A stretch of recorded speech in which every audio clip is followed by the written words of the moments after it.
LinkedIn, YouTube, and Facebook. Wherever you are, welcome to another Tuesday Talk. And today's conversation is 5 questions that help you define your path to C-level positions. Today's conversation is a good investment of your time if you are one of those people that would like to land a higher profile role, or you are currently in C-level positions and you are thinking about perhaps transitioning out or doing some work in conjunction with what you are currently doing. Perhaps some consulting, advisory, paid mentorship, or any of that work. The work we do with this first group is of nature of positioning you as the obvious choice for high-profile roles, perhaps your branding. The work we do with the second group is of nature of monetizing your years of knowledge, experience, and know-how. So let's get into it. There are 5 questions that I have gathered throughout my either research or conversations with quite senior people or from my clients. And I thought I'll share that one with you because it's close to Christmas and it's time for a break. And that's a good time to contemplate and do a little bit of soul searching to see what is it that you would like to be doing when you grow up. All right, first question. When you're thinking about getting to C-level positions, and I call it CXO roles, where do you want to have your focus? Is it more internal looking or is it more external looking type of CXO? And I clarify this question because it's about where you would want to put your focus to influence, mostly towards your organization, internal looking, or external looking towards your stakeholders, clients, board, or public audience. That's a key question. Am I an internal looking one? Or do I want to be an internal looking CXO or external? The second question is, am I a fixer or a creator? Do I want to remain a fixer or a creator? And I will explain the differences. See, there are 2 types of leaders, and both of them are absolutely needed for an organization.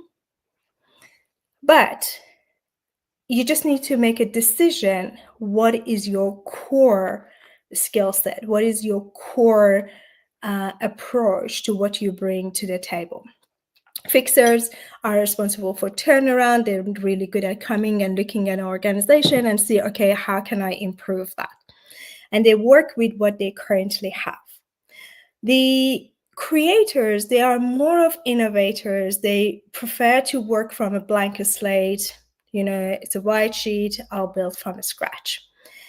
And I remember first time the person that asked me a question was head of sales of a very large technology shop, global. And the company that I was working, our CEO invited this guy to be his advisor. And I had an opportunity to work with him for a couple of months. And I asked him, how did you get to this role? Because the numbers that he was working with, I was a little girl, I couldn't comprehend those scale numbers. And I was just counting zeros on his books that he's managing. And I asked, how did you end up here? And he explained to me how he became head of sales of such a large enterprise. And I asked, how do I decide what do I want to be? And he asked this very simple question. Are you a fixer or a creator? Do you want to go to an old company and see if you can turn it around and improve it? Or do you want to perhaps create something from scratch and form something? And the question stayed with me. And since then, whenever I look at an organization, I look at and observe the particular CEOs, I look at if they are a fixer or if they are a creator. So what I invite you to think about is that which one you would like to be when you get to C-level positions. And then you will figure out how you're going to go about it. Next question is about if you are an operations and delivery and type of doing type person, or if you are a strategist. Are you looking at the long-term vision, more about approach, direction, high level, 5-year, 10-year? And just wanted to make sure, again, it's not wrong. Neither of these ones is better than the other one. It's just which one is your comfort zone and which one is the one that you would want to go towards.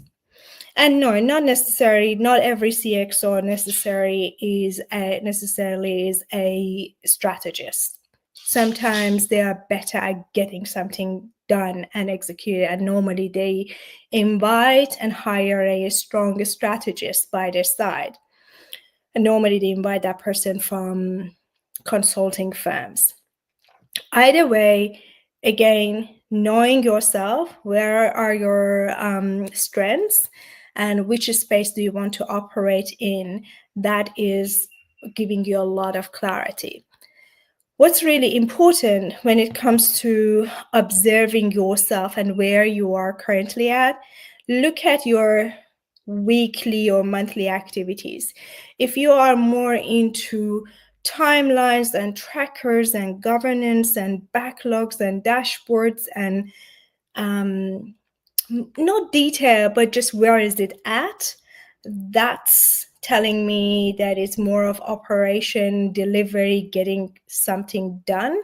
If you're more of approach, selling, long-term vision, I don't want to use the word storytelling, but if you are more of explaining, envisaging a picture with milestones, and you're more living in the future, then you're more of a strategic person.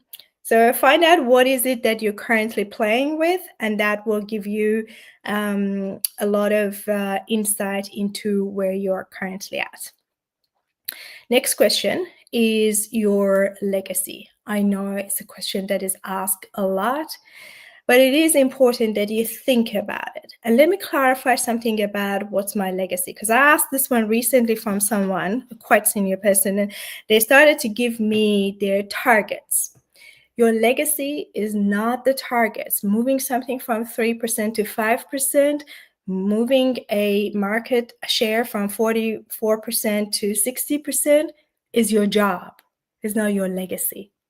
There's a huge difference. Also, delivering a platform, consolidating something, acquiring something, merging something, these are your deliverables. These are the chunks that you do. Again, they are your job. So what is it that you want your name to be synonym with? You know, sometimes in our friends and families, we've got someone that whatever a topic comes up, their name is in that sentence. What is it that you want to be known for? That is not the target and is not a deliverable.